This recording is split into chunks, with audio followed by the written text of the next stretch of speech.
Satrio Piningit tetap berkomitmen untuk menyelesaikan tugas-tugasnya, sekalipun jatuh dan tersungkur, dan tidak ada seorang pun yang mau membantunya. Dikarenakan Satrio Piningit yang sejati telah tertutupi oleh sinar yang sangat terang benderang di setiap kehidupannya.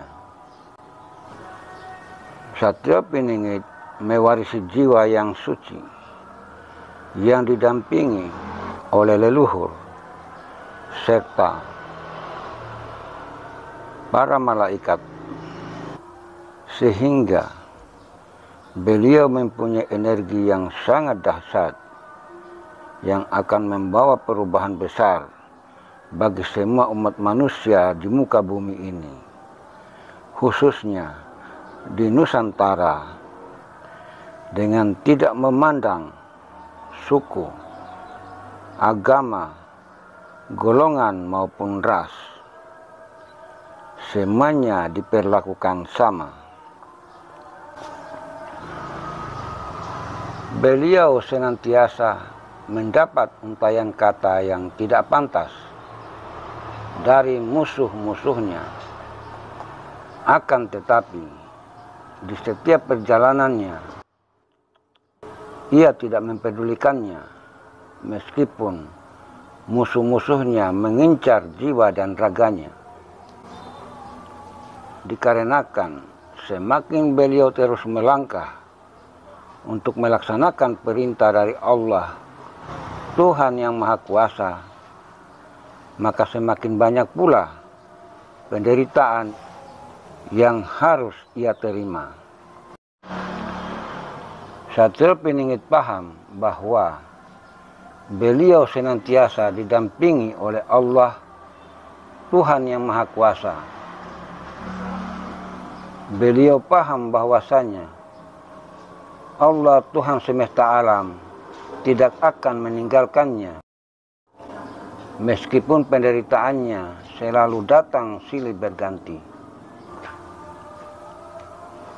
Hidupnya telah dibebaskan dari segalanya, serta keinginannya telah dikabulkan, dan jati diri kehidupan yang dicari telah ditemukannya. Di dunia ini, memang beliau sama dengan orang kebanyakan pada umumnya. Aktivitas sehari-hari beliau sama seperti juga yang dilakukan oleh yang lainnya. Akan tetapi, dari sisi ekonomi maupun harga diri, secara zahir, beliau sangat terpuruk, sangat menderita.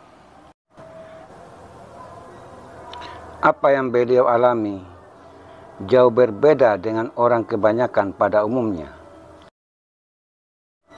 Namun di alam gaib, beliau sangat dimuliakan. Beliau sangat dihormati. Sebab di alam kegaiban, beliau adalah pemimpin para kekasih-kekasih Allah.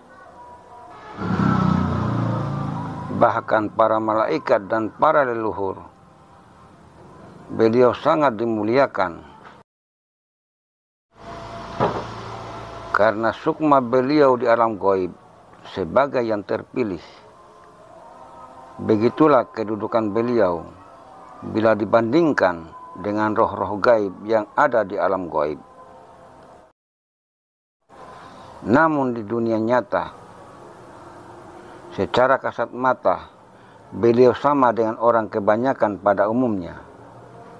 Beliau bekerja mencari nafkah. Pekerjaan apapun, asalkan halal, ia lakukan demi untuk menyambung hidup.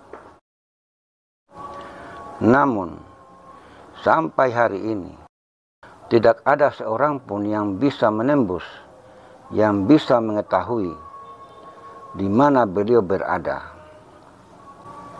Bagi yang sudah tercerahkan atau yang mendapat petunjuk dengan kemampuan penglihatan mata hati atau kalbu yang mereka miliki, mereka dapat mengetahui di mana Satria Piningit berada. Dikarenakan yang mendapat petunjuk sudah sangat terang benderang dan tiada lagi penghalang.